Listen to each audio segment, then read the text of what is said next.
market and non-market economies. Well, as I've said, that our negotiations in this area with the Soviets are just beginning. Commerce Secretary Peterson returned yesterday from 2 weeks, mostly in Moscow, but also from Warsaw, during which time very considerable progress was made. We're narrowing our differences, which have kept us from settling our Lend-Lease debt for 25 years. And the good faith which the Soviets would demonstrate by settling the debt would set the stage for a presidential order permitting Exim Bank credits for sales to the Soviets. And it would also open the way for a presidential request of the Congress that the United States.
On July 2nd, 1988, the ASIN research facility tested its low-proximity magnetic distortion system for the third time. Details regarding the results of the experimentation have not yet been released. During a press conference held in April of 1988, Ivan Beck, Vice Director of the ASIN Foundation, described the intention of these tests, stating this program, if granted sufficient backing from the United States government, will offer a solution to all current and future storage and residential needs and save billions of dollars on property construction and management.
you're chasing Bart's ambulance. Hutz is the name, Mr. Simpson. Lionel Hutz, attorney at law. Here's my card.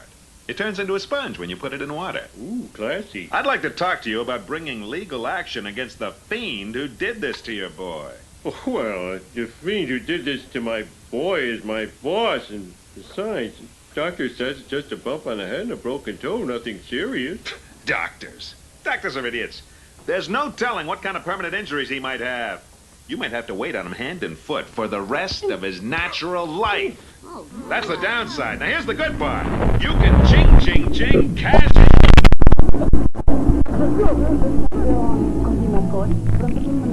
Dimacol con su triple acción ayuda a aliviar la tos, la congestión y a expulsar las flebas. Dimacol con su rebotador sabe tratar la tos de su cuerpo. You're right. When you feel up to it, come over to my office and we'll talk about it. Lionel Hutz, attorney at law. What's that, a broken neck? Great! Hello, Dr. Hibbert. Hello, Lisa. Well, we've got a nasty bump on our head, haven't we?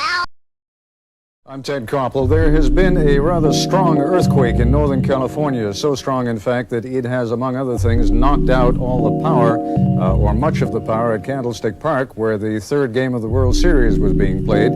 But in the overall scheme of things, that may be the very least of things that has happened today. You can see some video there. I gather that's live video of Candlestick Park. And we are feeling a shock right now, and that shaking in your picture is being amplified by the tremor that has just gone through the top of the stadium, and we are live. They're taking the bases off, 8:41 Eastern, 5:41, and we just felt it out here. We're at ground level. This is a live shot from our affiliate, our owned and operated station in San Francisco, KGO, and you can see that there are at least two major fires that seem to be in progress there. Let me just explain to you that what we're doing here is we are listening in on the broadcast of our affiliate in San Francisco, KGO, because a great deal of the information that is coming is more readily accessible to them than it is to us, and they have reporters reporting live from around the entire Bay Area region. Whatever they can to stop the fire, but part of the problem, obviously, is gas. Store water, prepare for aftershocks, prepare for 3 days of no services. You got 90 minutes of light left. You better make use of your time. Standing here ain't doing nothing. I have Leslie Brinkley standing by live right now. Leslie, go ahead. It's looking bad over here in Oakland. The electricity is out in much of the city, and we have a bad freeway collapse. It's that ramp of the Nimitz Freeway that goes from Cypress Street on up to the Bay Bridge. About a 6 or 7 block stretch of it collapsed during the earthquake. They are pulling bodies out from underneath this lower ramp. There were just some injuries on the upper ramp, but those on the lower ramp, there are a lot of fatalities. The epicenter of this earthquake is about 100 miles to the south in the Santa Cruz Mountains along the San Andreas Fault. We have had very difficult time getting any information out of that area tonight. Now our own Tony Rusomano is live in Santa Cruz now to give us some notion of what's happened. This is our first report from there. Tony? Pete, this town of 40,000 is about 10 miles from the epicenter of the earthquake. You would expect the damage to be severe here, and it is. The downtown section of Santa Cruz is basically gone. All the old brick, unreinforced buildings have collapsed. This is a department store called Ford's. It collapsed. The second story came down into the first floor, trapping several people inside. At least 3 people are known to have died here on the mall. Perhaps 12 to 14 total in Santa Cruz. Authorities do not have a final fatality figure. Many, many other people are injured. Power has been out for several hours. The local power company says we should expect...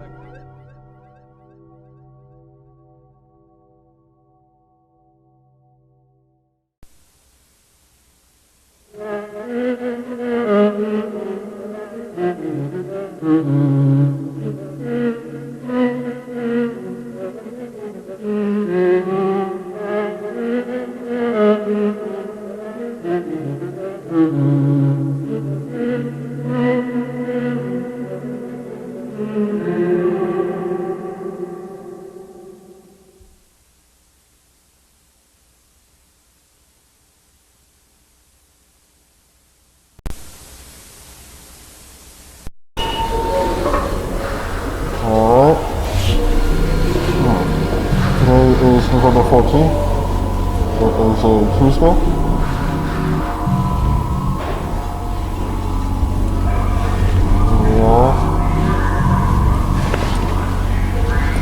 It is incredibly cold.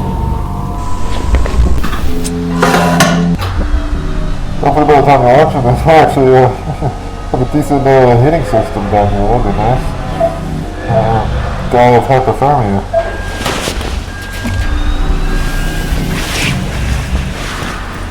Oh, hello, camera. Please just drop through in the bin right there. Make sure to get the red one, right? Because the green one leaks. 10-4.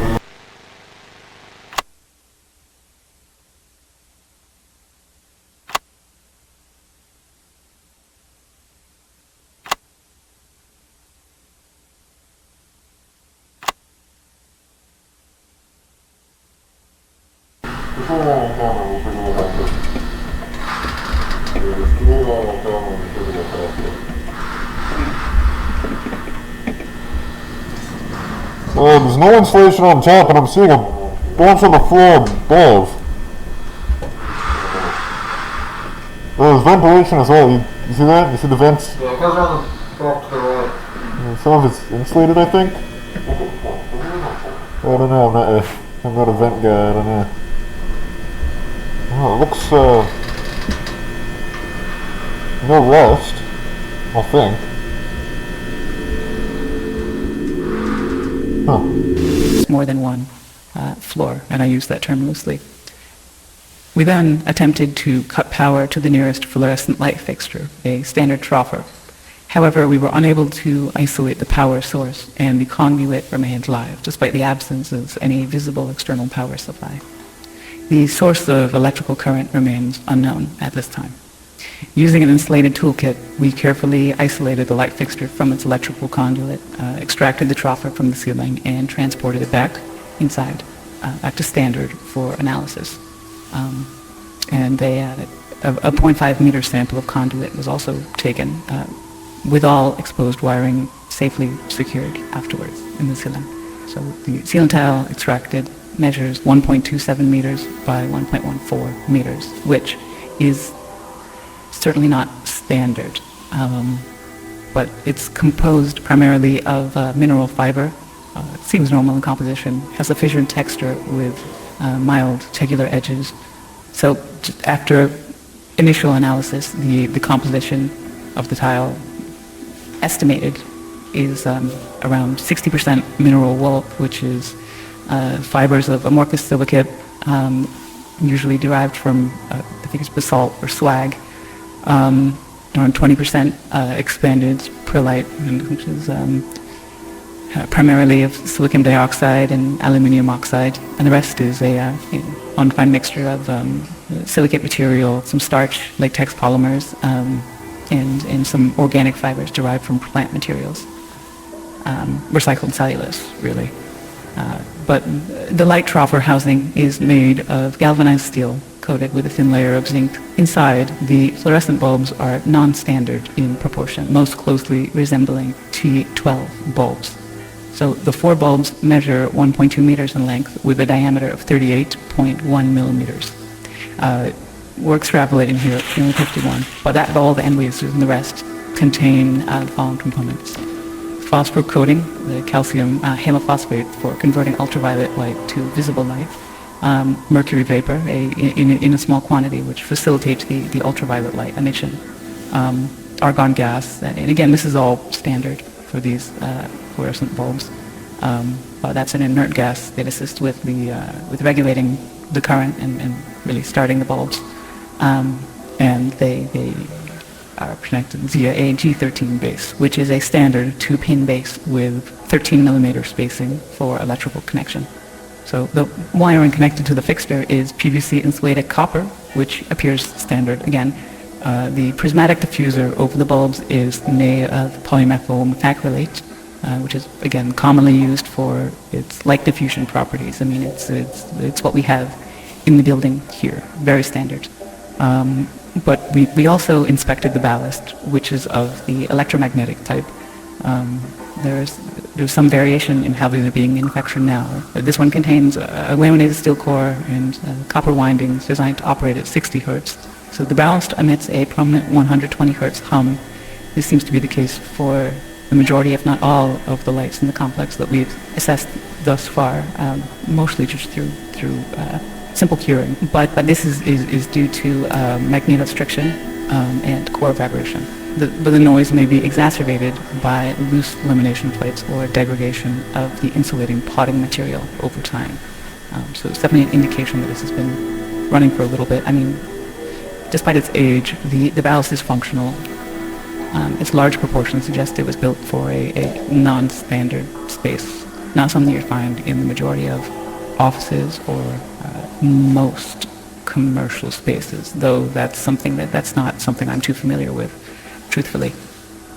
Now, we did find, so material compositions all seem expected, or we didn't know what to expect here. They seem, everything we've looked at so far, again, this is rudimentary early testing, but everything seems pretty congruent with what you might expect from one of the troffer lights you could pull out of the ceiling in this building right here. So nothing too strange, but that maybe makes things seem stranger, because we look at these lights and let me see. I'm taking it. So several labels were marked on various components of the troffer. So on the ballast, we found markings for mark it as a universal ballast, Type A, manufactured in 1975 with serial number A75234X. The troffer itself is stamped 3X432, and that was manufactured in 1973 in Reading, Pennsylvania, and it is UL listed. And the bulbs were manufactured by Sylvania, and they're marked F40SW, that's soft white, with no visible date information. It's left blank, but it is noted as made in the USA. So, I mean, though outdated in design, the fixture appears fully functional. The stable operation of all light fixtures in the subdivision points to a continuous, potentially autonomous power source, which still remains unidentified. We're doing what we can. The materials used are durable with minimal visible wear, suggesting they were built for long-term, possibly indefinite use. So this concludes the initial findings. Further investigation is necessary to determine the source of the power supply.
Stop. Hold it. I don't know. I've never seen this like that. It may just be part of the environment.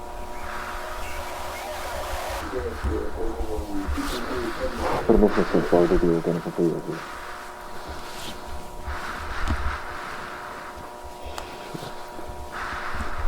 This makes no sense. This wasn't in the last report? No, this is definitely new.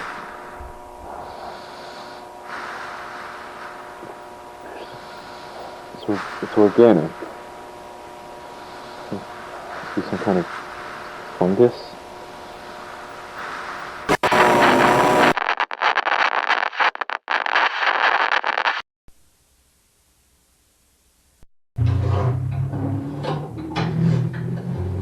Subject is male, somewhere between 18 and 21 years old.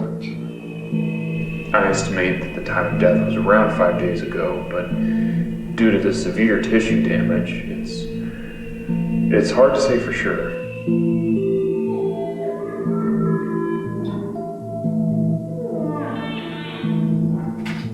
The cause of death was likely malnutrition. I was able to recover most of the digestive tract.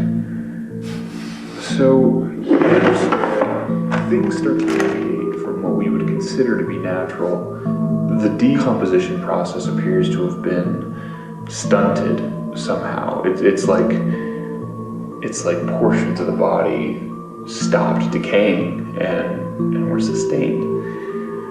Other areas, however, were completely overtaken by culture.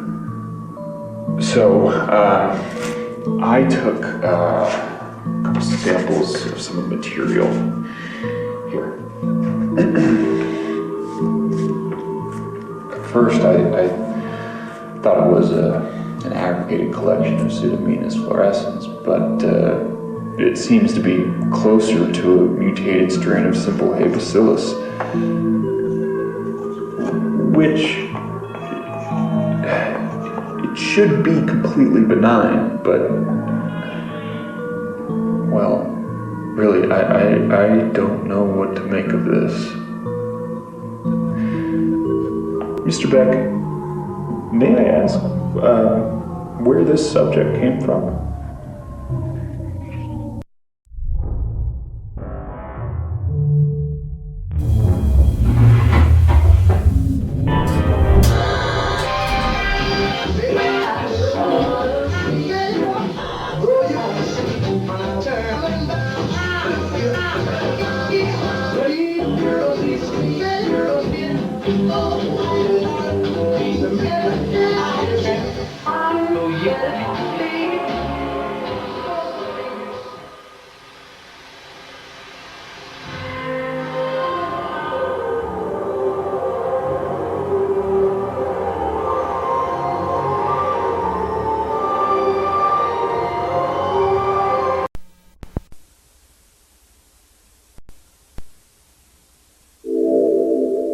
Welcome to the Project KV-31 Research and Development Team.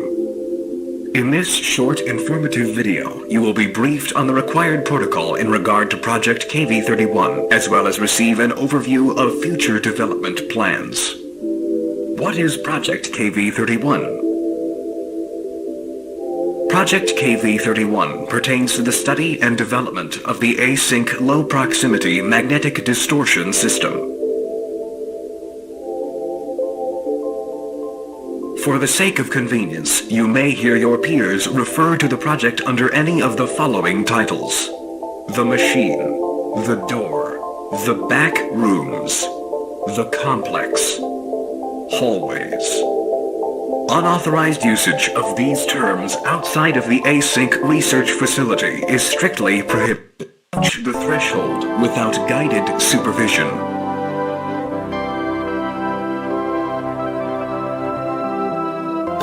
Never enter the complex alone. All expeditions are to be comprised of no fewer than 3 individuals.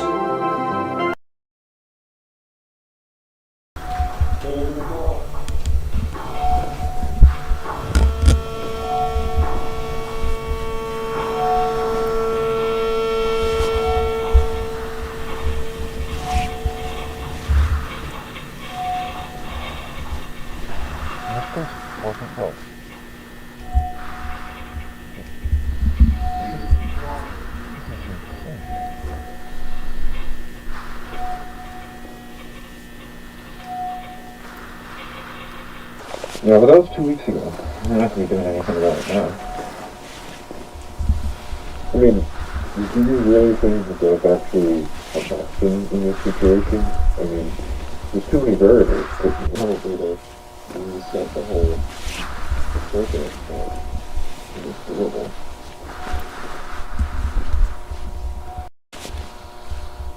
Well, you know how it is. You're going to want some everything tomorrow, and then I had a meeting, so I'm going north.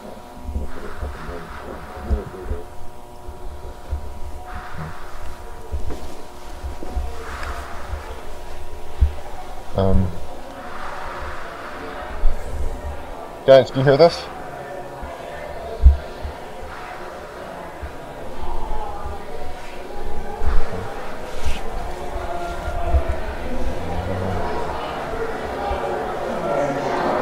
Hey guys, do you hear this? Hey! Guys. Guys. George. Moving! Fuck. Hey!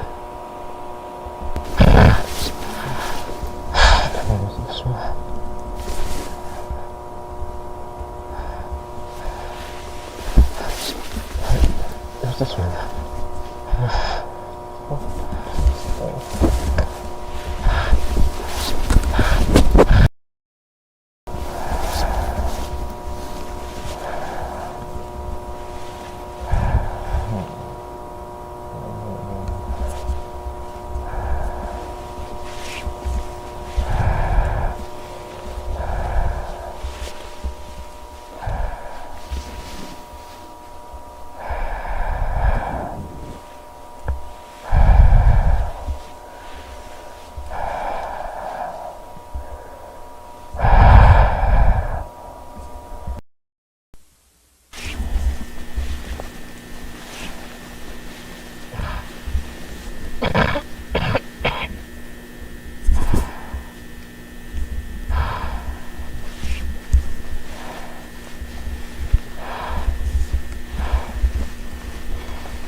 Please.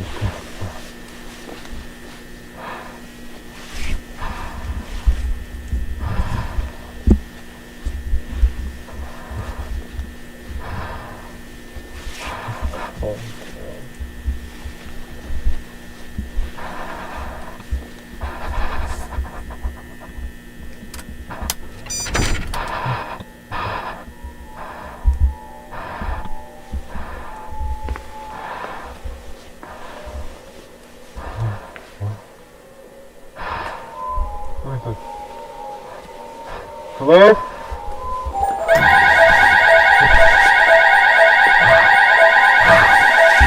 Hey!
Yeah, it's difficult to people down here. You look at my timetable.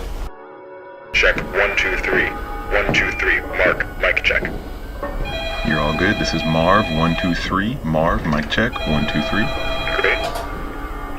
This is George. Mic.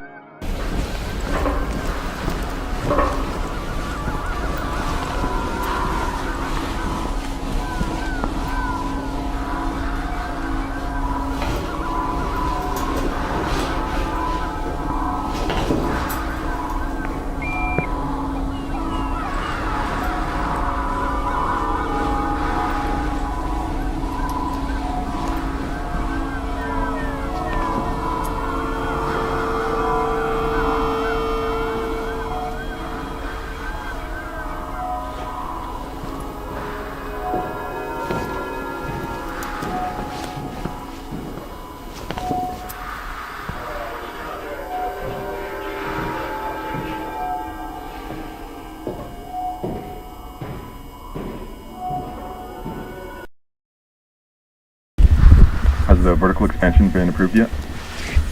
They're not getting to that until after the presentation. When does that go to? Sorry, can you repeat? What day will the tour be over? From the 7th to the 10th. Next report out? Yeah, should be good. Alright, end of the day tomorrow, I think. Get the cable. Okay.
Oh, wow.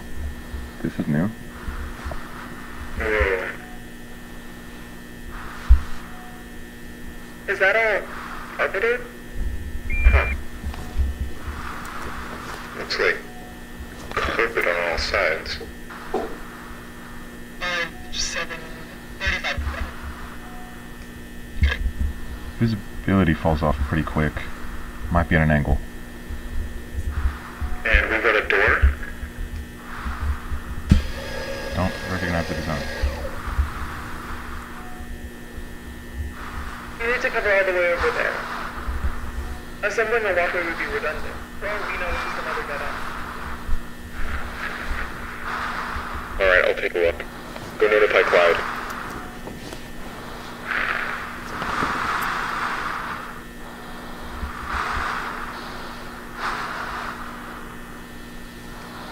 Easy. I'm good.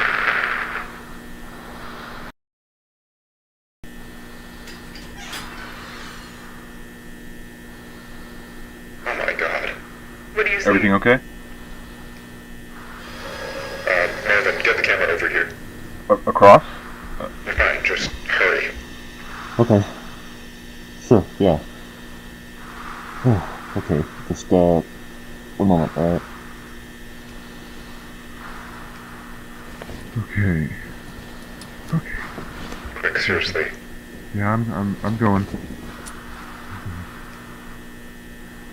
Walking on normal ground.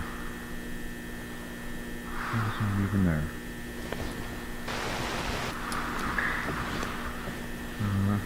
Okay, watch it. Whoa! Ah! Oh my god!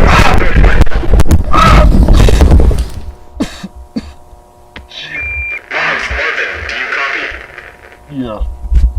Yeah, I'm alright. Oh, thank Christ. Are you injured? I think I pulled something in my shoulder. I'm a bit dizzy, but no, I'm fine. Where are you? Can you describe your surroundings? It's different. Like a room up there, but the architecture's the same, but the wallpaper is different. It's a bit greener. Hold on, I need to see if... Nope. Yeah. I'm not reaching the tunnel I fell from. The opening comes out through the wall, but it's too high. Okay, just stand by and stay put for a moment. Got it. Is the camera intact? Seems to be fine. I'm recording, but who knows what the output will be like. Mark, make your way back over to this side. Carefully. Do we have another camera? I need to get this. It has to wait. This takes precedence.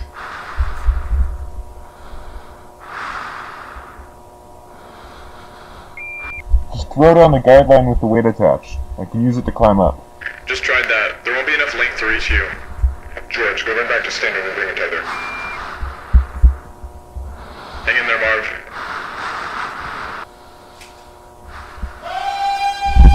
What was that? What was what? I don't know.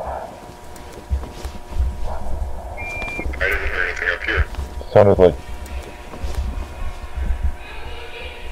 I think there's somebody down here. What? I hear yelling. Like, a person is yelling. What, a person? Yeah. That makes no sense. Are you sure you're not just hearing us? No, it's definitely not from you.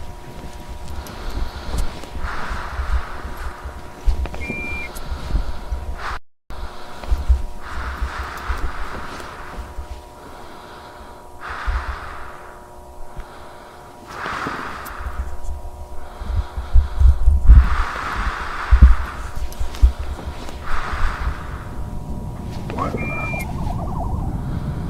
Are those streetlights? Streetlights. The left hallway ends right there, under the gap in the wall. You need to stay at the hole. George will be back any minute, then we can assess the situation from there. Shh. But what if Miller's right about the null zones? Even if that's the case, I agree with Mark. It's not worth the risk. Oh my god. Marvin? Marvin, do you copy? Hello? Hello? Can you hear me? Marv, what are you doing? I'm trying to find them. I know how to get back. It's fine. Keep us posted.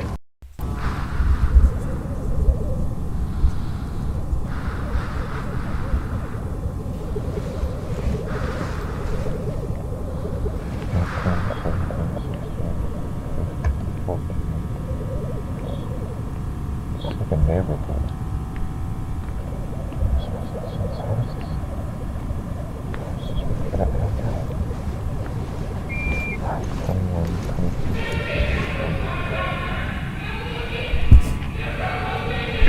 Hello?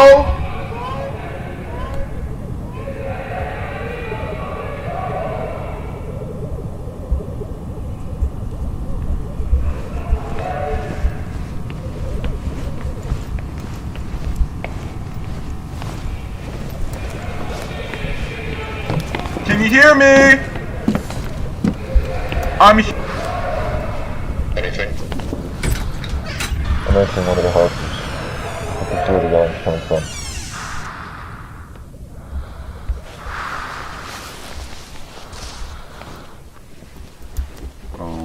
Okay. This is odd. There are inverted turn signs in this room, coming out of the carpet. They're inverted? What do you mean by that? Mirrored. They're not oriented properly.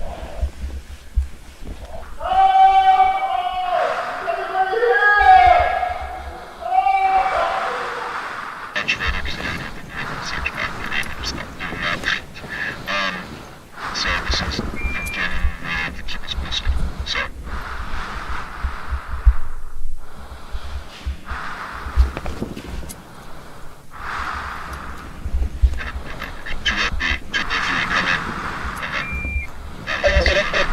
Send camera. I think I'm losing you. Just stand by.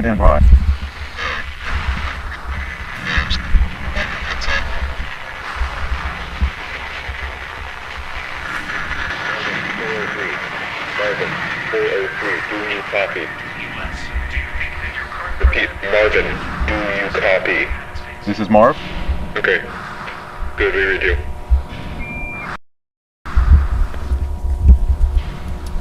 Oh my god. What? I think someone's been living down here. Living down there? That's not possible.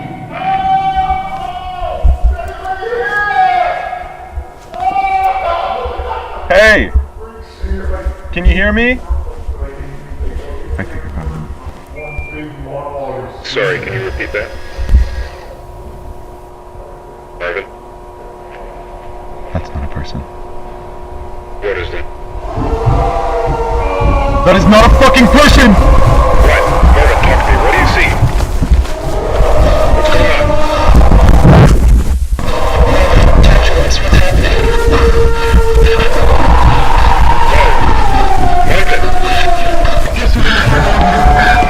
George, come in.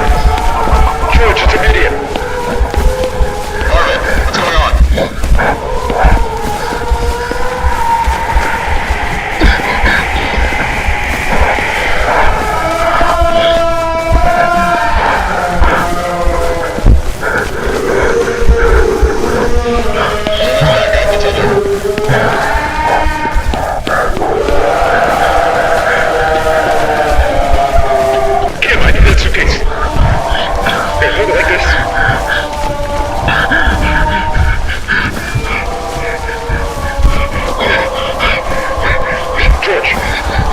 Okay, I'm here. Set it down.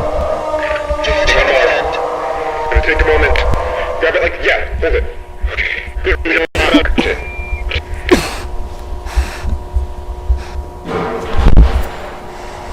Okay. Stand clear. We're setting it down.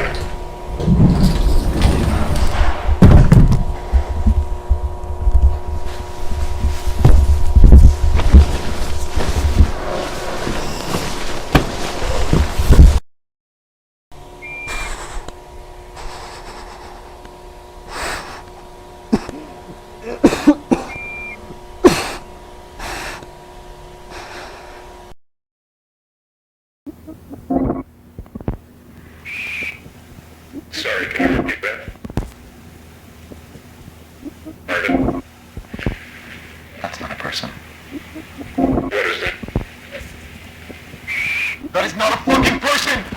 Right, Morgan, talk to me. What do you see? What's going on? Talk to us. What's happening?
the world around us is ever changing.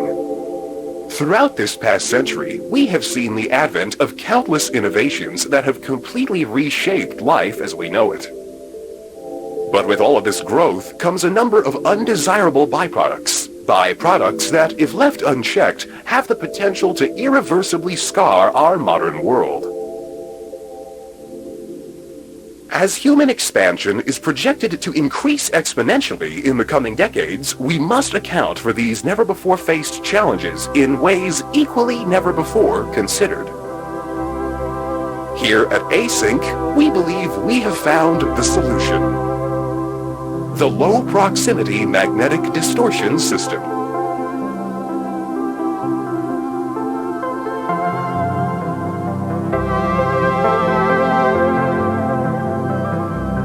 What is the Low Proximity Magnetic Distortion System? Using 32 will be distributed across all points, allowing for cargo and personnel to seamlessly pass through their designated threshold.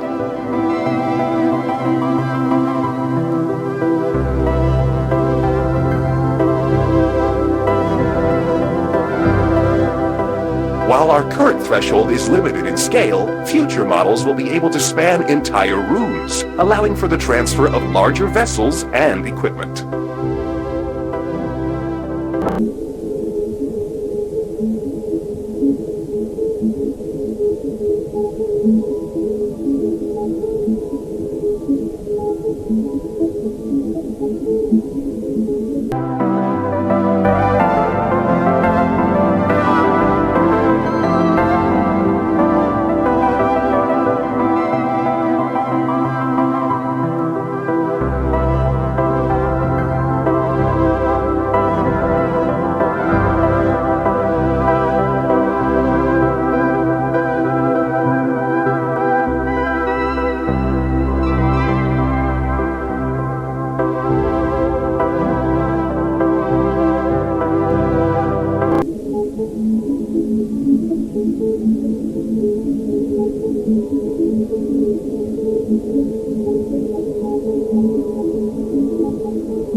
think research and commercialization could have been expedited.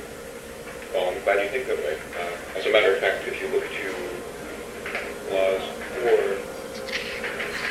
book page, You see critical technologies in the world by failure to recognize that by having a system of declassification of certain elements, having the industry be with us at that point. Sir, I need you to come over here. Sir, please take a look at this. If you could all just excuse me for 1 moment. My apologies. 1 moment, please. Listen, well, it's emotional. Sorry, there's not one of those.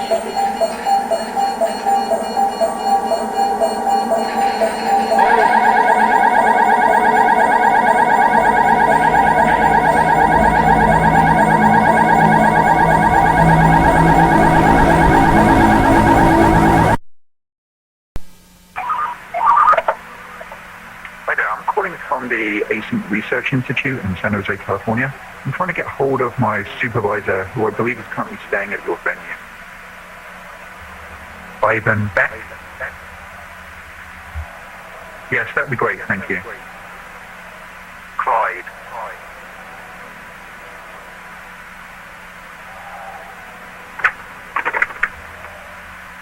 Hey, it's me. Do you have a second? Fair point. So I've got a bit of a problem going on over here. About 45 minutes ago, I was called back down to KB31 because apparently, while the Department of Energy was reviewing our contracts, an employee managed to set off the complex motion sensors.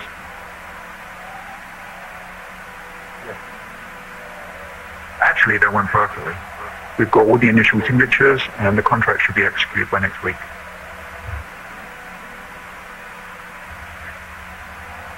I'm glad to hear it. Back to the problem though. So I get called down to figure out why we have a fully suited employee in the complex after hours on an off day. Well, I have no idea who this is. He's definitely not on the project.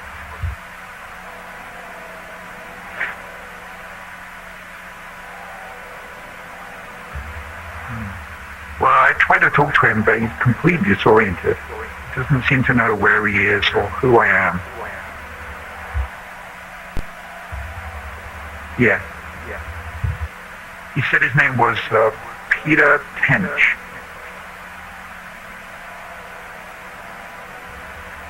Ivan?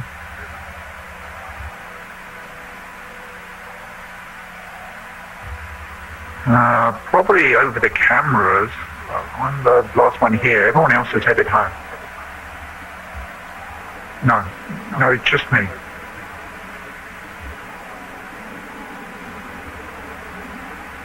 Wait, hold on. This isn't him, is it?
have enough room to unpack over there. Okay, sounds good. Can you loosen that strap?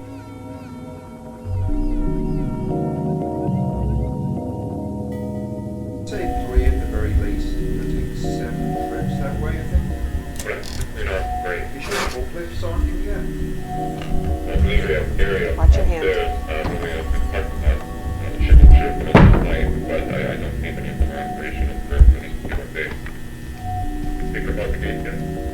Yeah, we're just assembling now.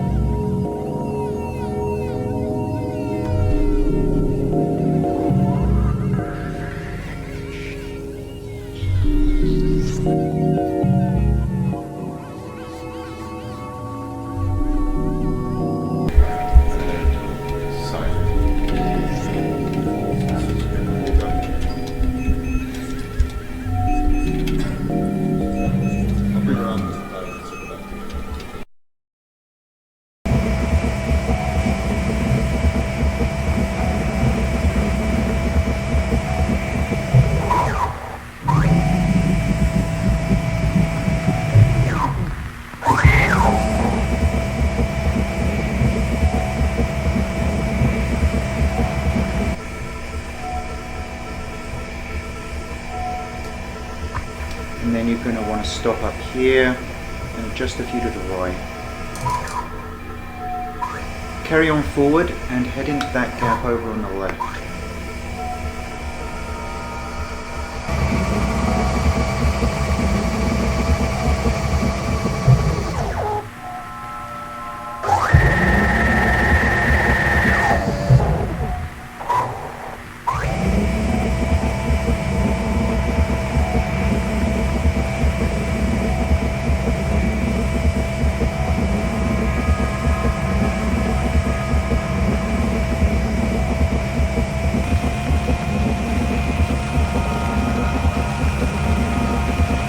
Is that really what he said? I don't think he has a full understanding of the situation. Oh, I doubt he does either, but I think that matters.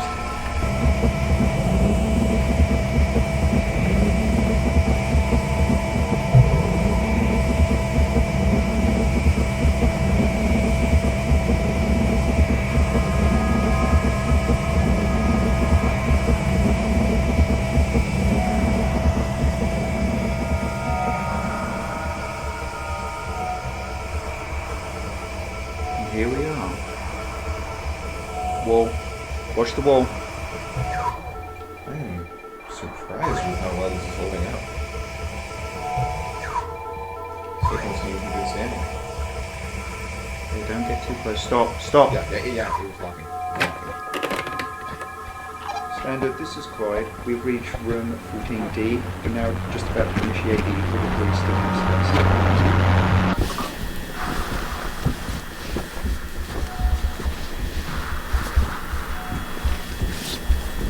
That's still good?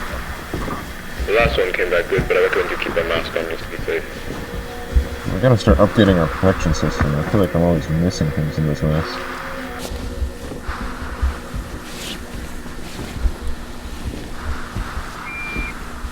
I haven't driven it back.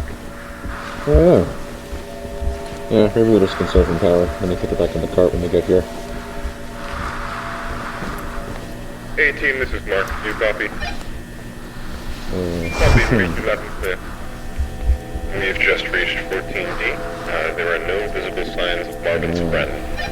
That is absolutely not the name we're going with. Well, then you better start working on a new one. Just like nothing I better do.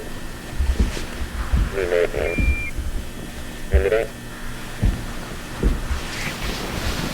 These ones are all fairly even, right? You just have to go on that one. Just focus on going down the center and around those 2 points of interest. I believe the car sheets will suffice for today.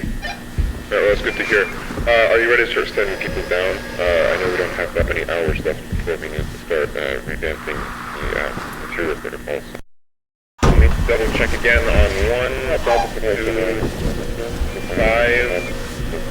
7, 3 as well. Hey, can I get a hand over here?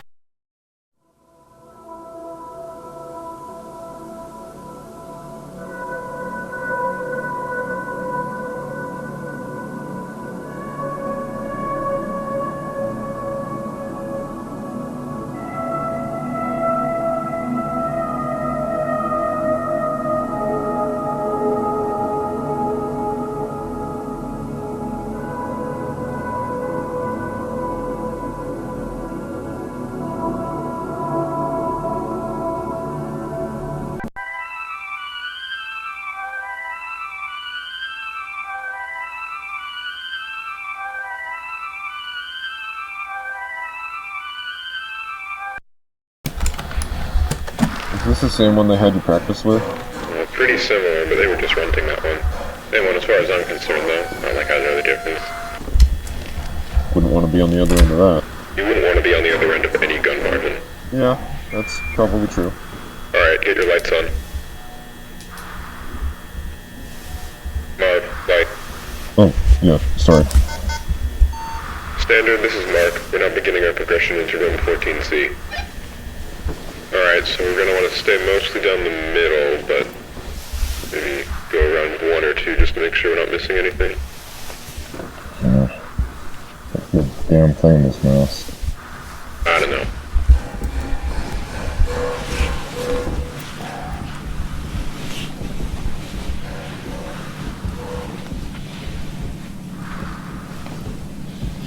Okay, yeah, floor's different.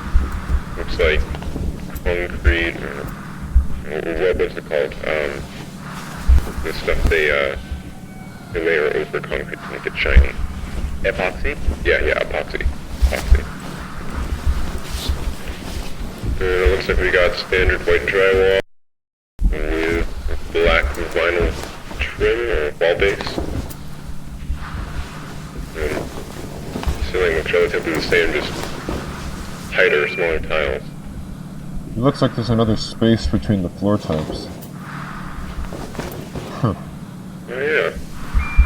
Guess we can put a tape measure down there again. We got displaced tiles. Yeah. See anything? No, not really. Well, there's a little hole in the back. Oh yeah. Is there a wall back there? A wall? Or can't tell what that is. Yeah, it just looks like a wall.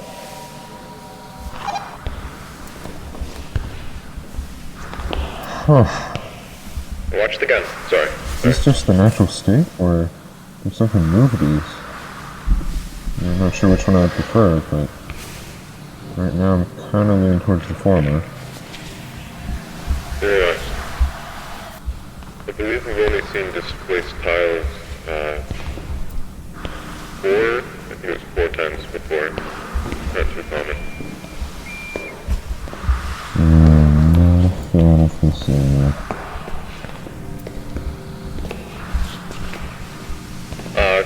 Guys, I found something. Yeah? You gotta look at this. What, is it right over there? Yeah, it's some sort of... No, you're right, this looks handmade. You can't determine that just by looking at it. Well, I'm just assuming right now. Either way, you're right, it does look like some kind of map. Yeah. You know, it almost looks like... I think this is over around here, 14C. Yeah, it's Team A, come in, this is Mark. That's the area we came through, that's 14C, and there's 14D. Team A, this is Mark, do you copy? There's B and A. Standard, do you copy? Repeat, this is Mark, do you copy? Yeah, no, the signal's dead, we've gone too far. We gotta go back. What? You sure? We're not that far. Well, then that's all the more reason to get... Well, if we do get back and they say it's just a non-issue, we just come back around, and see what the... Oh my god! He's got my gun! He's got my gun! He's got my gun! Don't move! Never you move! Okay. I don't want to hurt any of you. But I will. If I have to, so please, just move. Just answer my questions and I'll be gone. How many people are out here right now? Down the hall, how many people are out here? I don't know. Peter? Oh shit. Marv? Marvin? Yes, it's me. Is it really you? Yeah, it's me. It's me. How?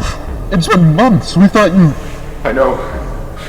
That's what they did. They took my life from me, Marv. Everyone thinks I'm fucking dead. My wife and children think I'm dead. Can you please put down the gun? Barbara, just tell me. Did they hold a funeral? Yes. This is Team A. Do you read us? Yes, A-Team, this is Mark. I read you. Mark, don't. What are you doing? We need immediate immediate armed support at room 14C. My team and I are being held at gunpoint by a hostile. I repeat, please send immediate armed support to room 14C.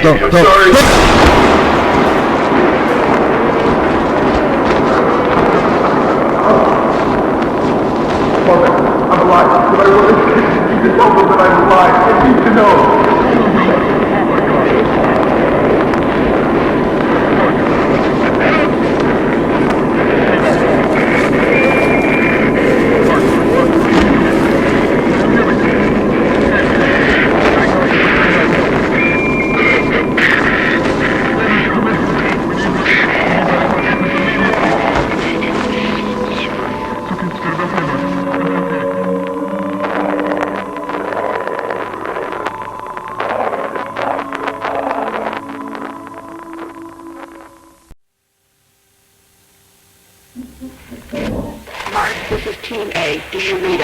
This is Mark, I read you. What is it?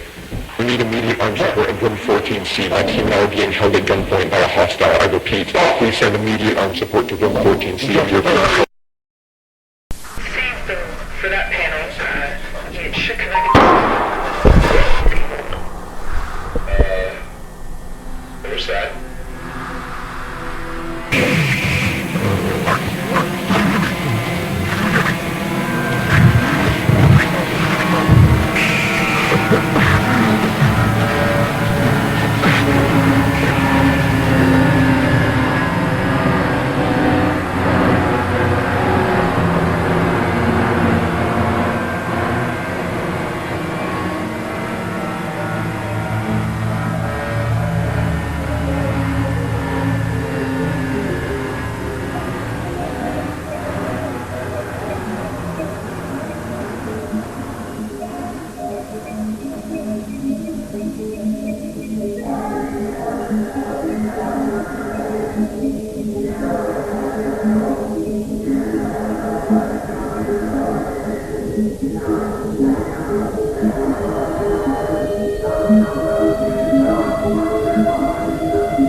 I'd like to thank you all once again for your patience on this.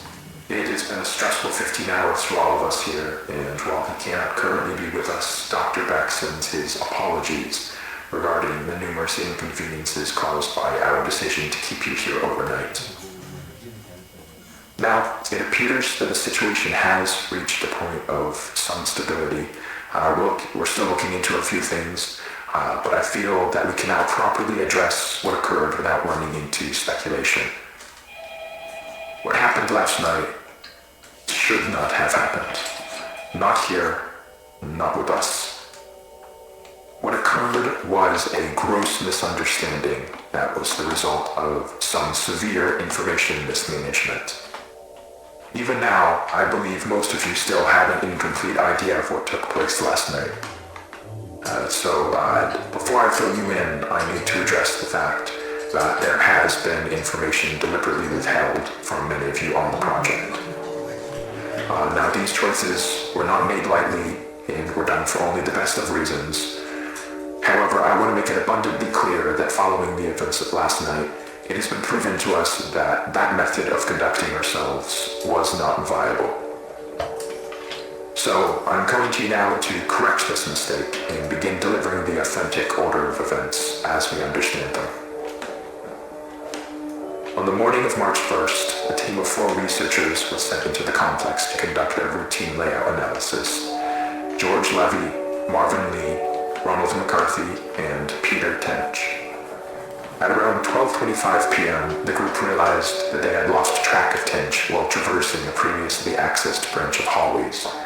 As you'll recall, this prompted an immediate withdrawal of response back to standard, followed by several days of significant search efforts.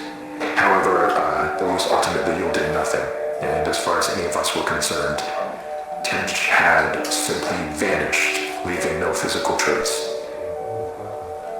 Now, for obvious reasons, that wasn't something that we could disclose to the public, so roughly 2 weeks following his disappearance, our security team was forced to put together a more acceptable cause of death that would keep attention away from this institute and provide closure to the family. So that is all close to common knowledge, I presume. Not all of you were with us at the time of the incident. However, you're certainly aware of the effects it has had on our internal procedures over the past few months. Regardless, that was where Tench's involvement in this came to an end. Or, at least, that's what we assumed. Because on May 8th, at approximately 5:30 p.m., a motion alert was sent out from the complex, which was closed off at the time. One of our senior engineers was sent down to assess the situation and discovered a male dressed in hazard gear who we were able to identify as Peter Tench. Immediately following this discovery, Tench was moved to a secure room on this floor where, over the following days, a select group of doctors were able to administer a panel of tests in order to determine what had happened to Peter in the 2 months he had been gone. Those tests yielded very little useful information. By all measures, Peter appeared to be in excellent health. However, we were still provided one very useful tool in understanding how the situation unfolded from his perspective. Some of you may recall that on the day of his disappearance, Tench was his team's designated camera operator. Well, when we recovered him, he still had that camera in his possession, and in fact had documented the entire ordeal. The footage will be presented in its entirety later today. However, for the purpose of this discussion, I will only be highlighting key events.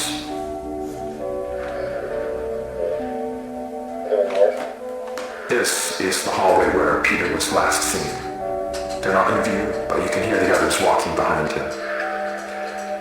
Now, as he approaches the branch on the right here, pay close attention to the audio. Guys, can you hear this?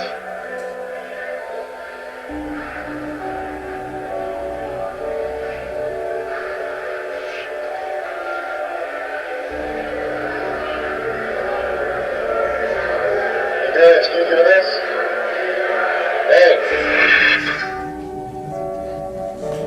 Now, I'd like to save the discussion for afterwards, but what you just saw is what we believe to be the moment that Peter was instantaneously transported 2 months forward in time.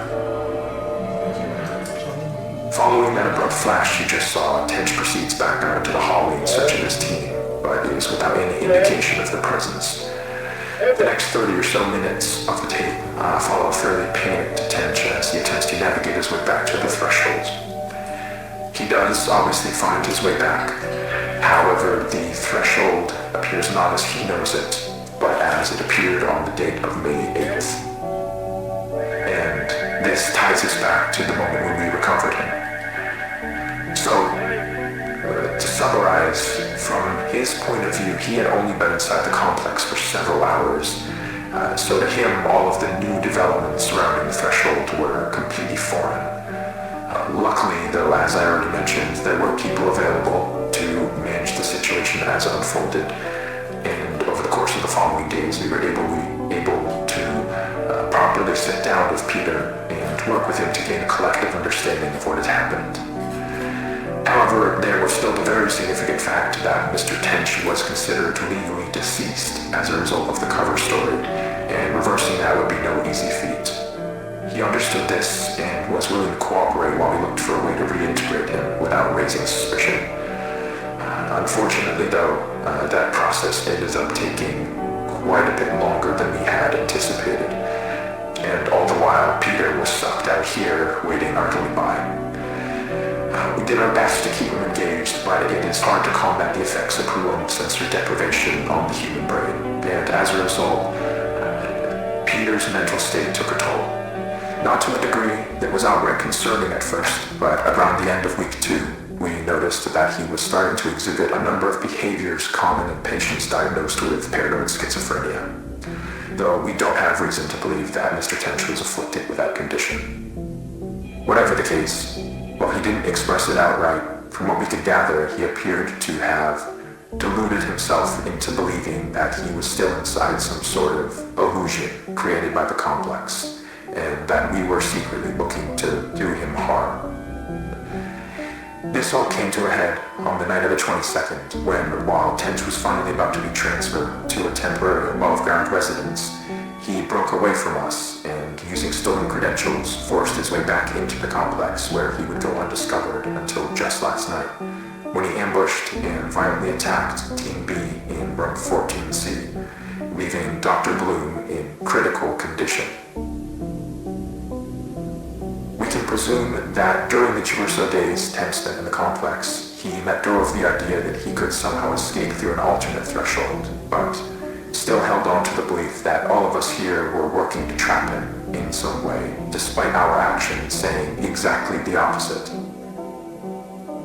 Immediately after firing a single shot from the Remington 870 to Dr. Bloom's side, Tench fled the scene and headed to the threshold outpost, where he would turn the weapon on several more of you while progressing into standard and through the lower offices. Given the abrupt and chaotic nature of the unfolding situation, it took our security team several moments longer than it ideally should have to figure out what was happening. But thankfully, while Tench was passing through one of the empty labs next to storage, Dr. Maxwell was able to act quickly and managed to disarm him, accidentally discharging the weapon into the ceiling in the process, though.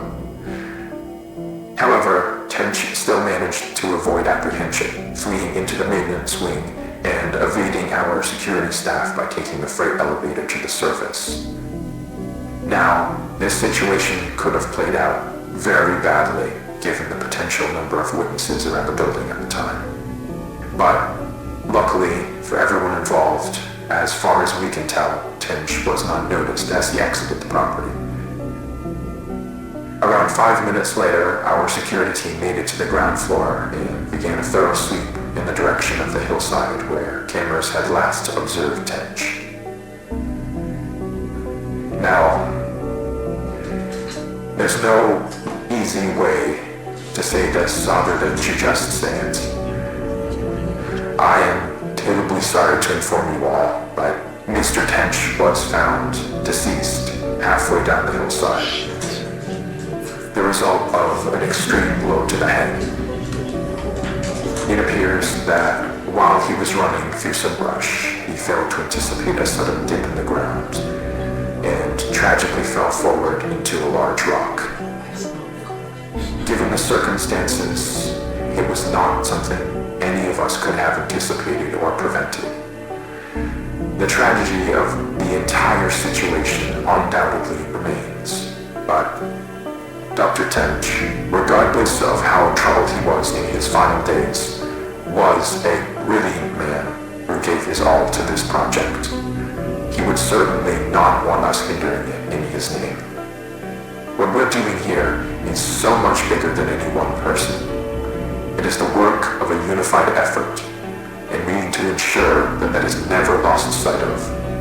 That we hold on to the pre-established notion that Peter is and has been deceased.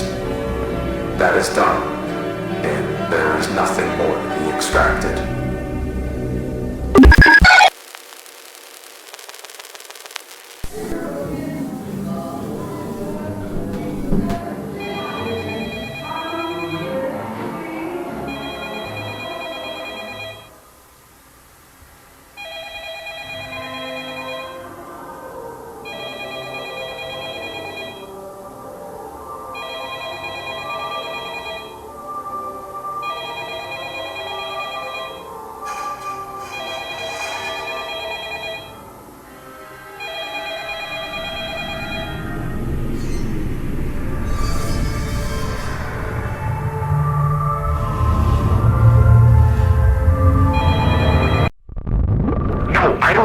this, and you shouldn't either.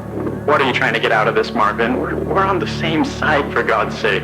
I don't disagree that things were handled poorly, but please, can you try to have a little perspective here? Handled poorly. They killed him, George.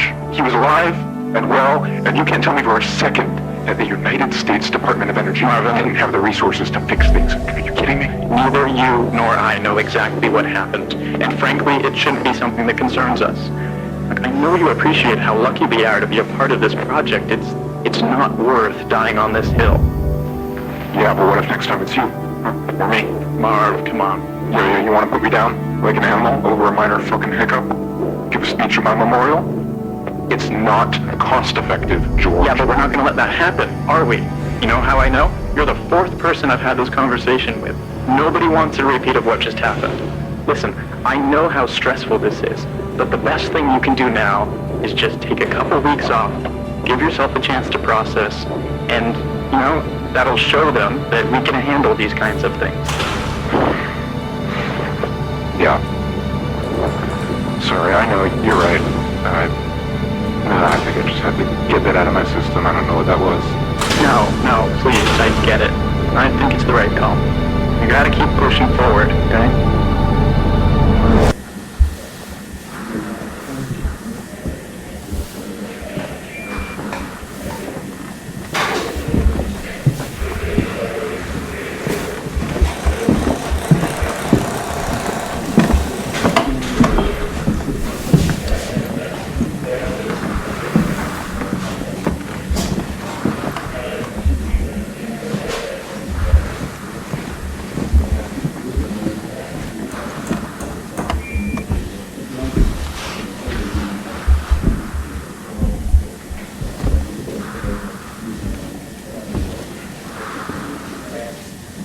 George? Oh, hey. Hey. You had a chance to look around back here yet? No, not yet, but I'm seeing it now. Okay, cool. Wait here for a second. I want to show you what we found down the hall in just a moment. Sure. But he sits down. But I think they're bonding together enough that it should come out chunkier. Oh, weird. This is even stranger than I thought. But I want to make sure that I down. Huh. Right up, down. This one, down. Okay, let's try that.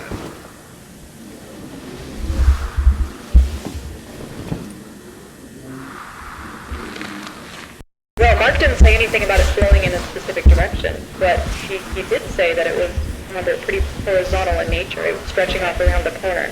So the pattern seems to align pretty closely to what he illustrated. Yeah, so wait, this is the room you guys already cleared? Yeah, so we went around and checked it out earlier. It's a dead end. There's some dips in the floor that I would recommend you avoid. We haven't checked those yet, but all signs point to it being safe. So venture at your own peril. Oh. I think you'll be fine. Okay. Oh.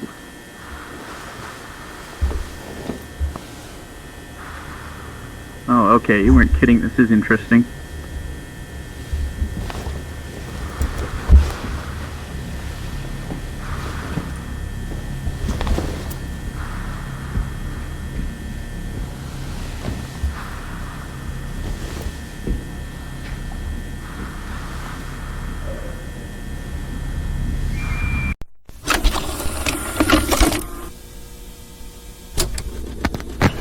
Sound. Camera. Rolling. All right, and action.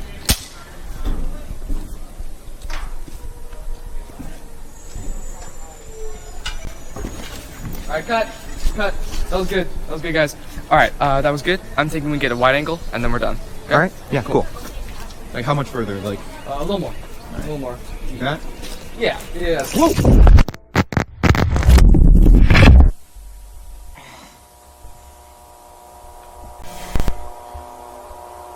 Hello?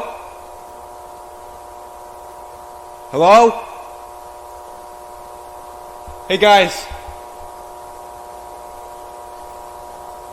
What is this?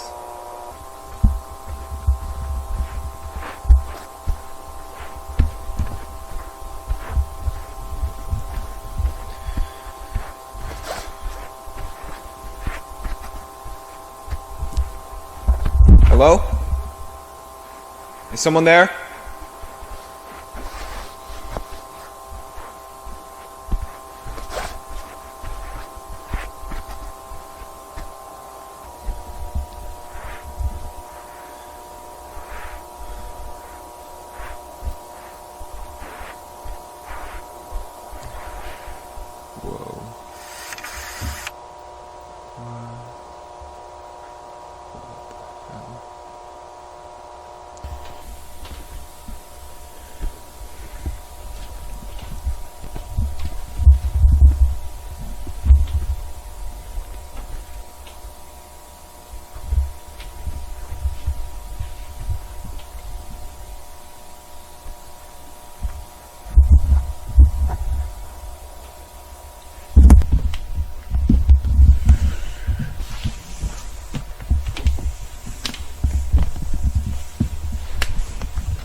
Can anybody hear me?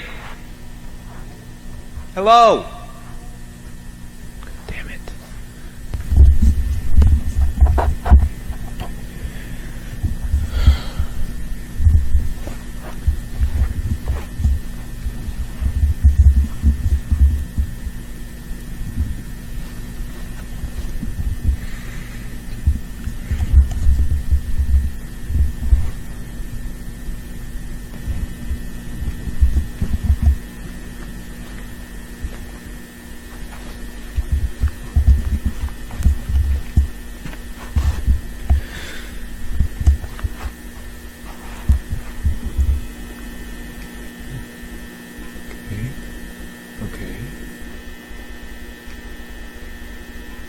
What the hell? What the hell?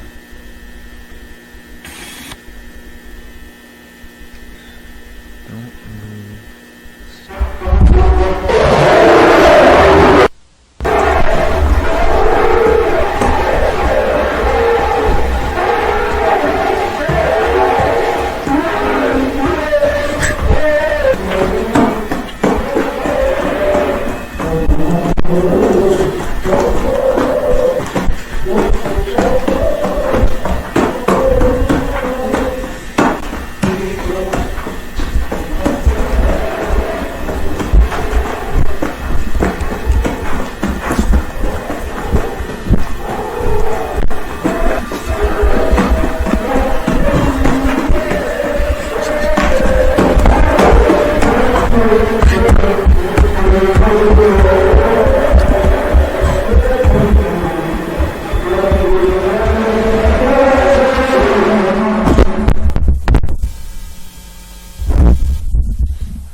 This isn't real. This isn't real. This isn't real.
So you may be wondering what I'm doing, recording a square of tape in my garage.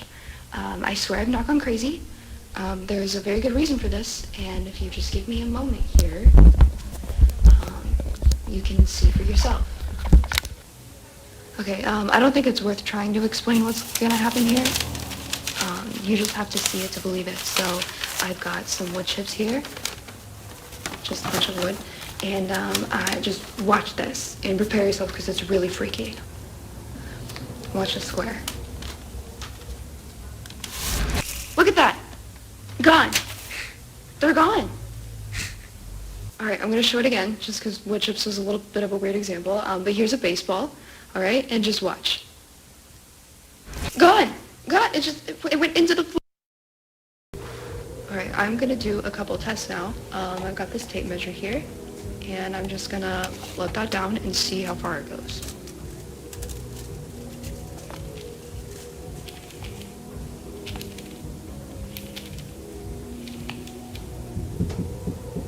I feel it's like vibrating.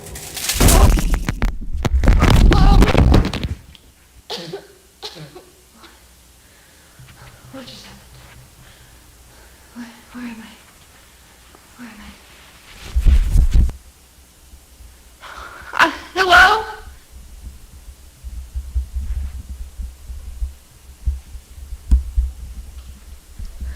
Are you kidding me? What the fuck?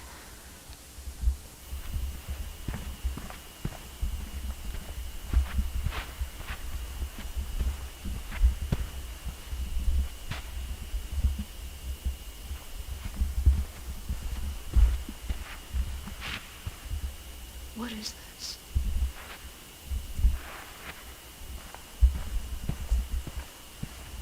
There's nothing else in here.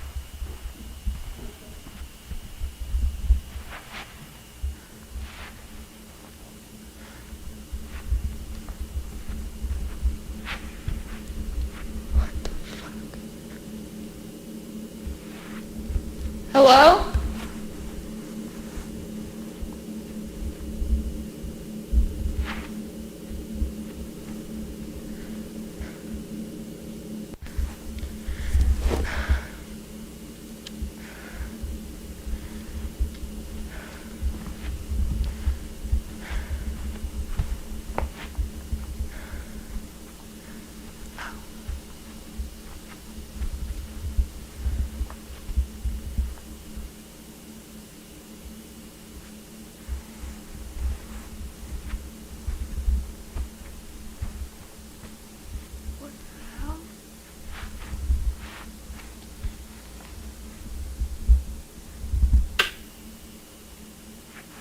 What is this?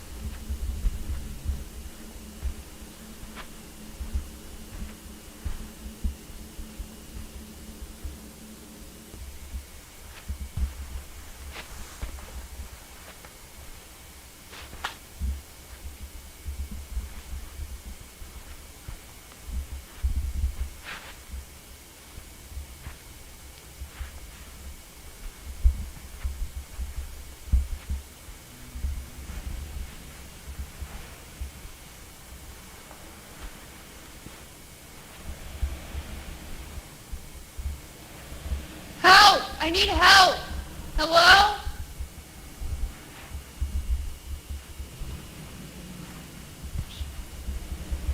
It's just a couch. What is this place even for?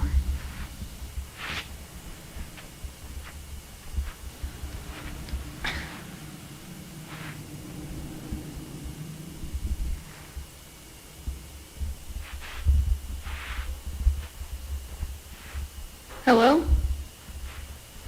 Oh.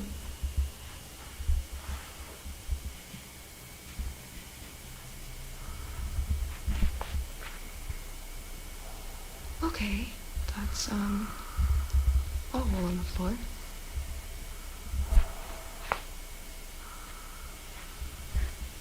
Hello? Is there anybody in there?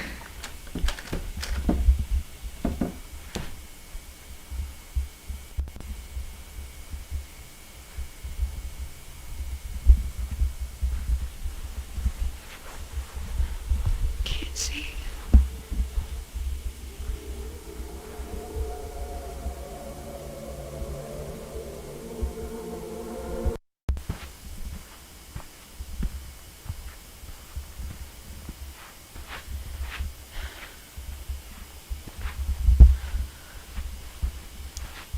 Okay, there's gotta be a staircase, right? Elevator or something? How do people get in here?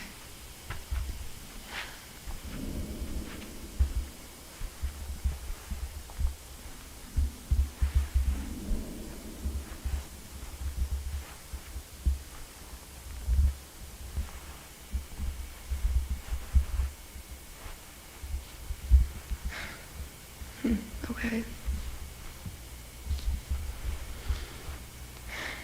Who the fuck built this place? What?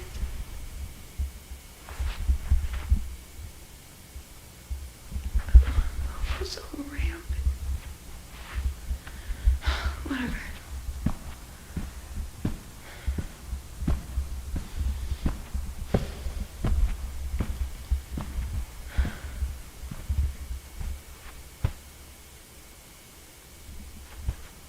Hello? Is there anybody here? Oh.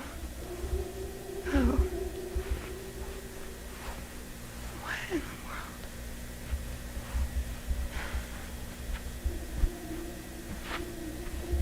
Okay,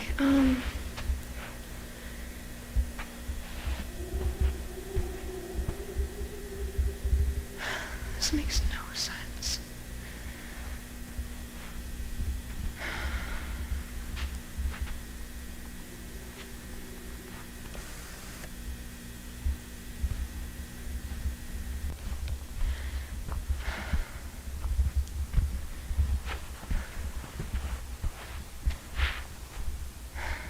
Guess I'll go that way.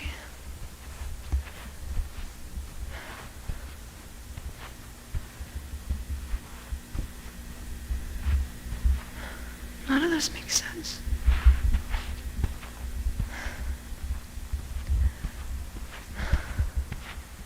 Hello? What is that?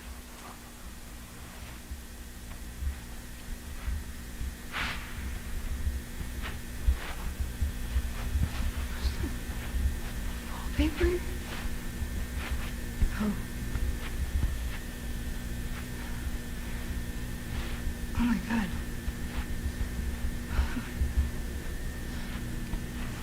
Okay. This better still be recording. Oh my god. What?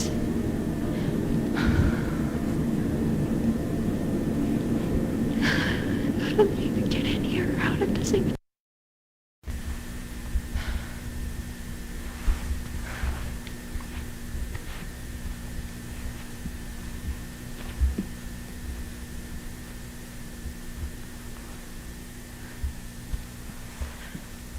This looks more normal. Hello?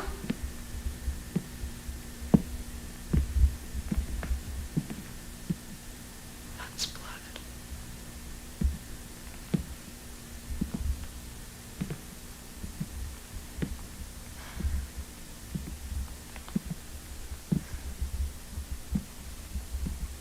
Hello?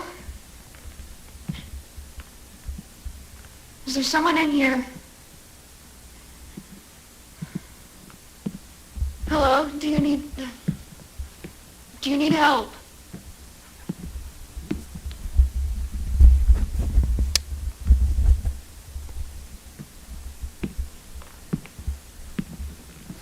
Please don't be a dead body. Please don't be a dead body.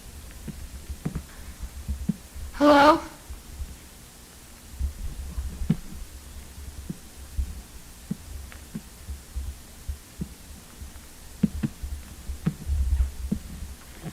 Okay, what the hell? What is this? Is it like plant? What?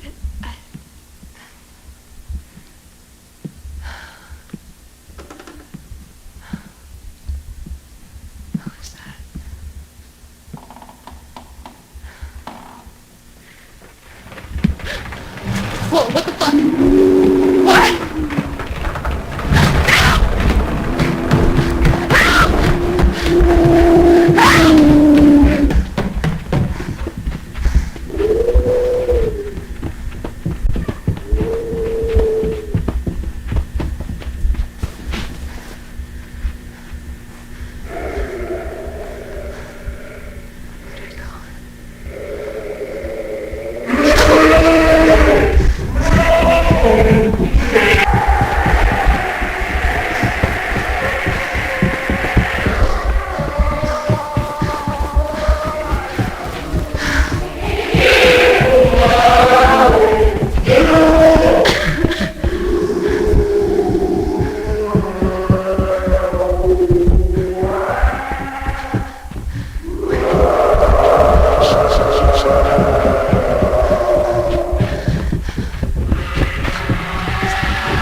home once, a manor overlooking the sea.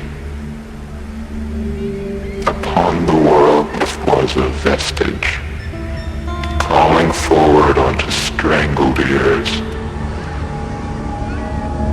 But when skies turned dark, the house was taken by the sea. A pillar truncated, cast down to the seabed with all the other forgotten things. But I remember. Fleeting shells sinking ever slowly, folding downwards into themselves, forever tearing along the seams of the sky, until nothing remains except the eternal ghost. And you ask yourself, could there ever be anything greater than this?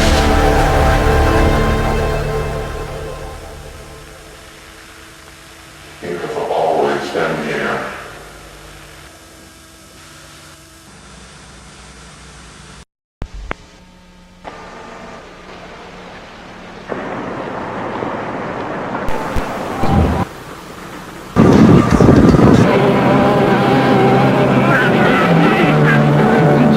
Turning in the Oklahoma City bar. On our left, you can see the Ferris wheel. Over on the right is the food. Straight ahead is the agricultural barn.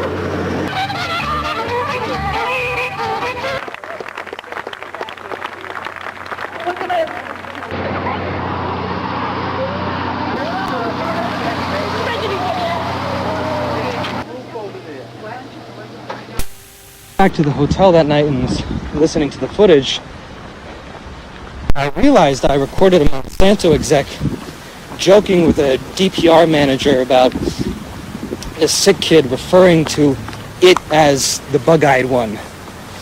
And sure, I like making fun of diseased kids as much as the next guy, but right after that, one of them basically admitted to fault, which, mind you, they aren't doing publicly at all. They said something along the lines of, well, hey, if we accidentally push out the entire county, you might just get that ranch you always wanted. Fucking A, man.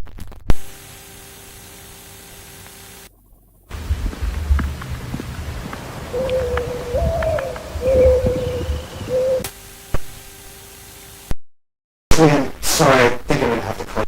This is Robbie. I'm a tenant in the upstairs at Fairmont. Yeah, that's me. I'm just calling to ask to see if there's anybody supposed to be checking out the downstairs today.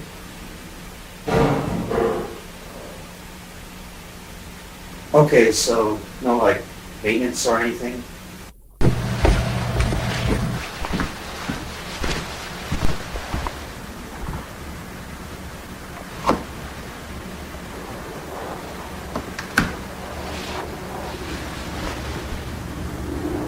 Hey!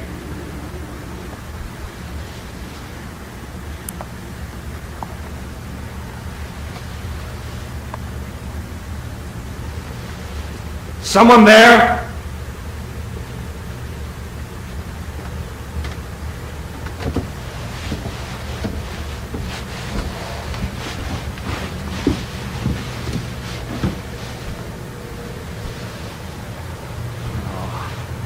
Fuck me.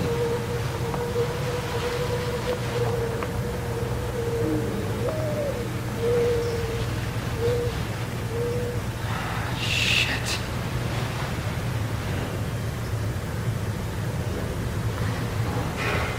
Hey! Someone here?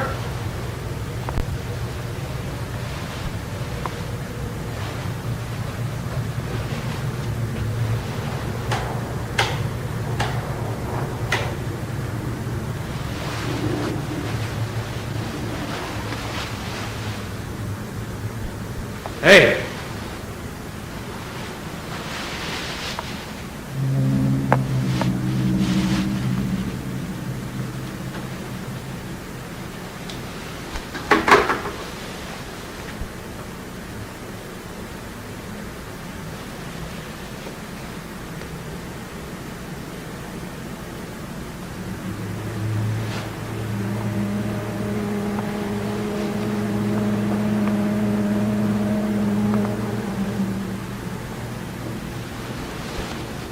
Someone there?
I did not know this was here.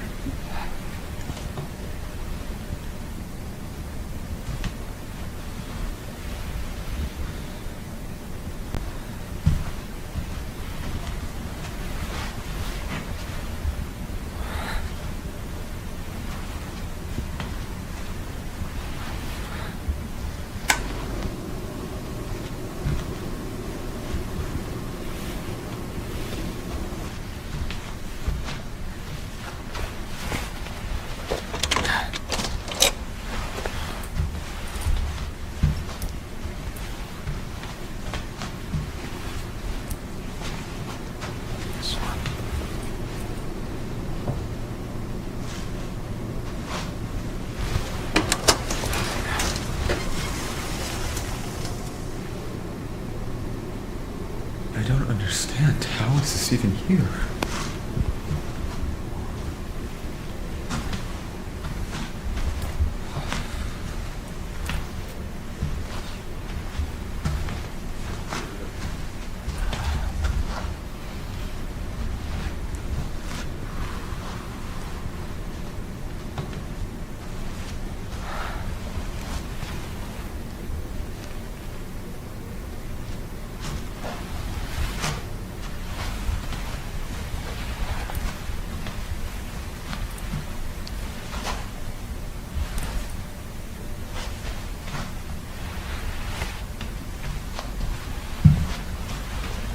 What the fuck?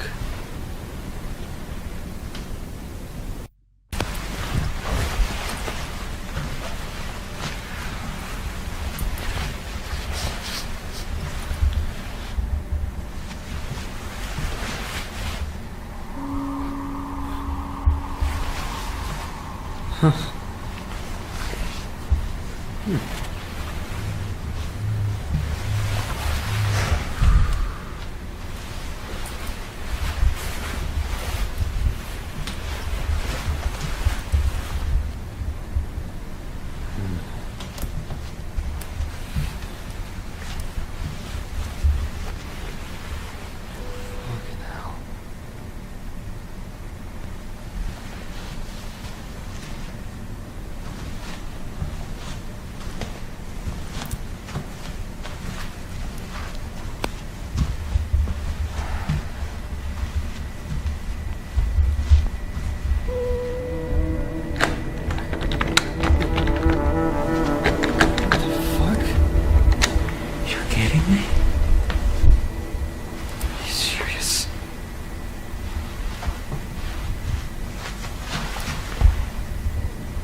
is this?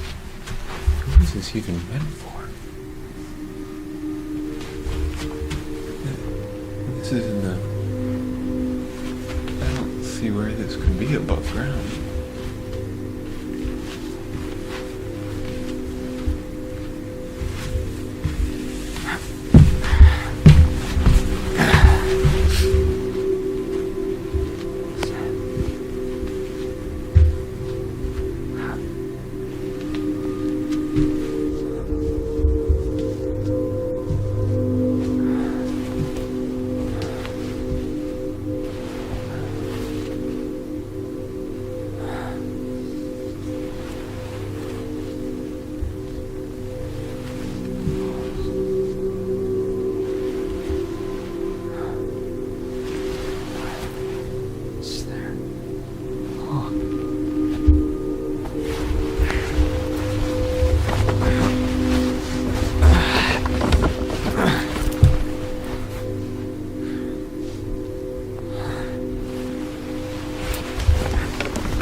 I don't fucking like this.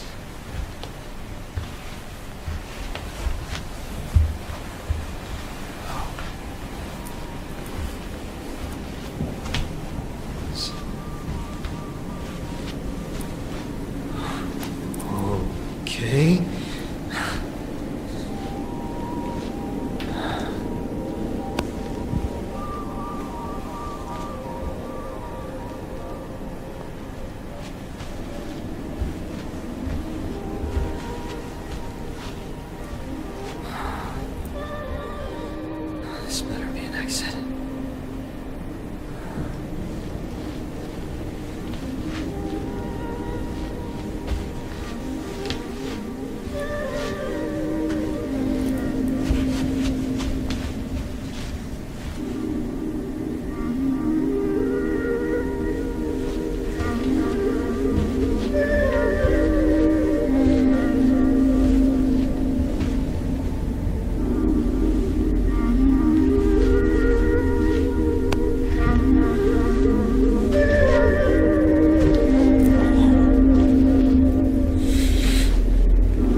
I'm trying to leave. I don't want any trouble.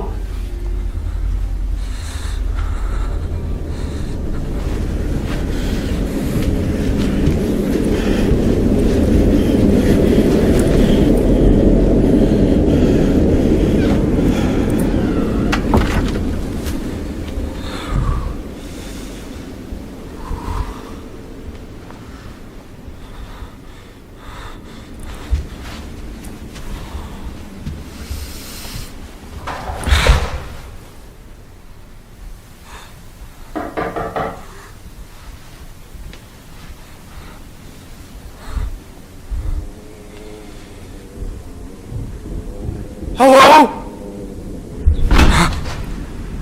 Hey!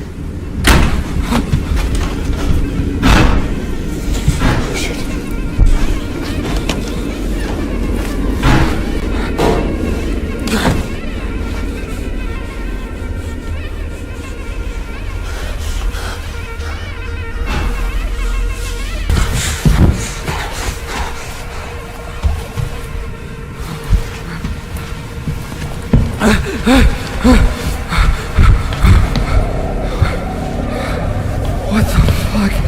What the fuck?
Okay.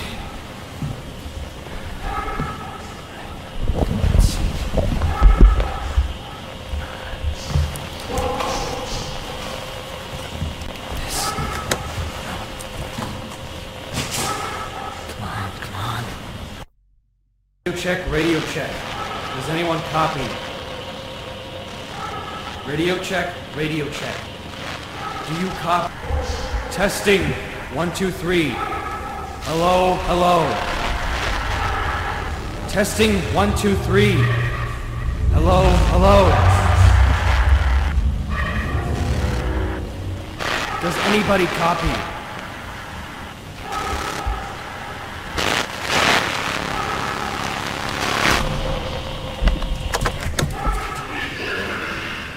Yes. Yes.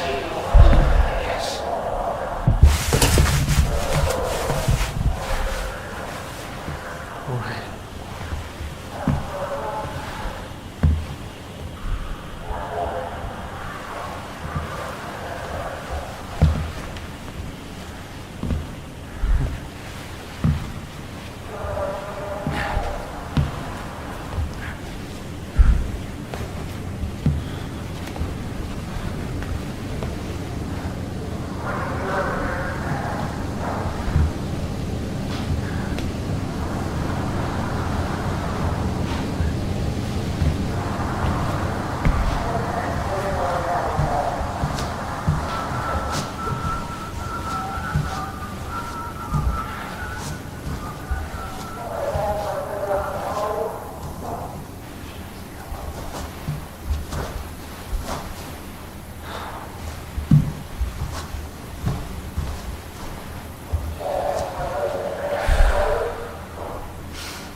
One way or another, just sooner is better than later, for sure, because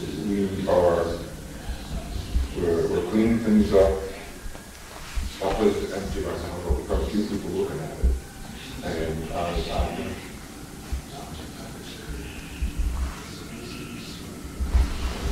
well, you know, it would be helpful if you could come by on Wednesday and have a look at the place. The price is going down by the week. I mean, you gotta get out here sooner or later, because the plan is not in our hands here. The clock's ticking, right? The price is going. Hello? Hold on, sorry, I think someone's outside. Someone out there? I'm sorry. I don't know where I am. I need help. You're on private property, you need to leave. I'm trying, okay? I don't want to be This is the guy who keeps coming around here trying to talk to my boys? What? No, my name is Robbie, sir. I'm not trying to cause you any trouble. I'm just lost. My family's trying to sleep. Leave or I'm calling the police. If you really need help, the station's a quarter mile down the road. Listen, I can't. I've been walking for like 9 fucking hours, man. Where the hell are we? I can't even see you. Actually, do call the cops. That's fine. Just please help me out here. Hello? Where are you?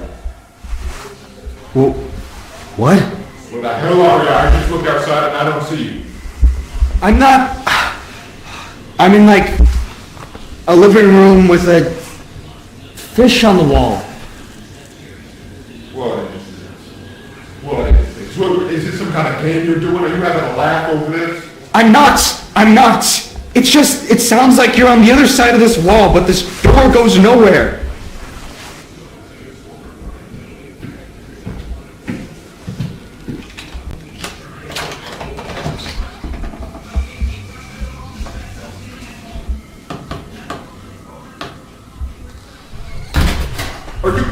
Are you in my walls? What? I don't know where I am! I've been trapped in this goddamn hell building for hours, and you're the first actual person I've found, so can you please just, I don't know, get a hole in the... I don't understand. How is this possible? I can hear you, but... I don't know, man. I don't know. I just need to go home. Why can't you leave? I just told you there's no fucking exit or anything. This place keeps going on forever. Can you just show me where the exit is and I'll be out of here? Okay, alright, listen, we're having some of the wainscoting here redone. I can open up the wall here, it's still loose, but I need you to move slowly. All right. Thank you. Come out with your hands first. I want to see your face. And we'll take things from there. Thank you. I think it's... What the fuck? What? Oh my god. Oh my god. What the fuck?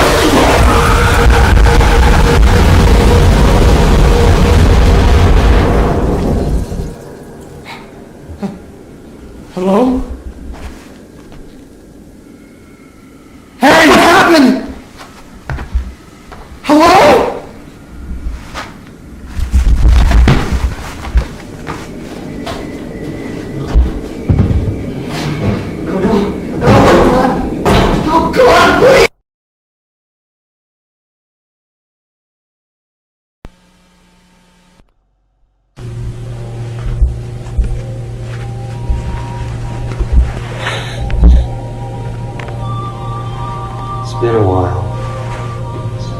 been a little while.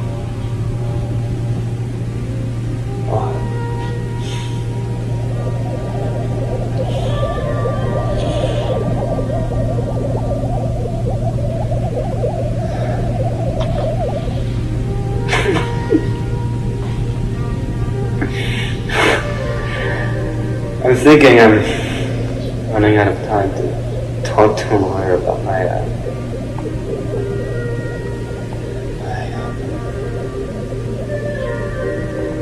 job.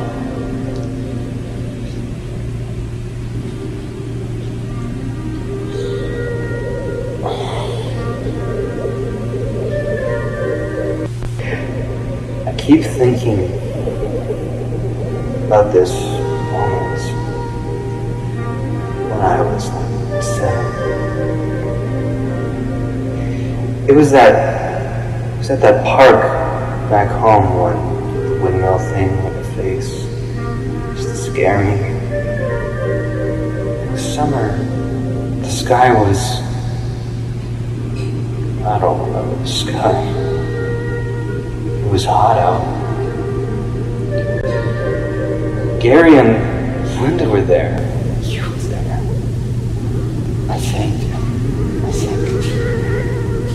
I think you just got that large bike that got stolen. One of your friends were there.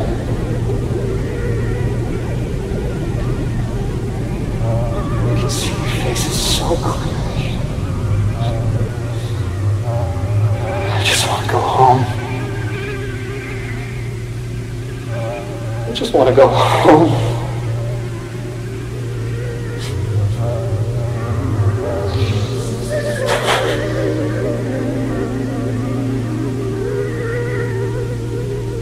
Sorry for all the stuff that I did and said.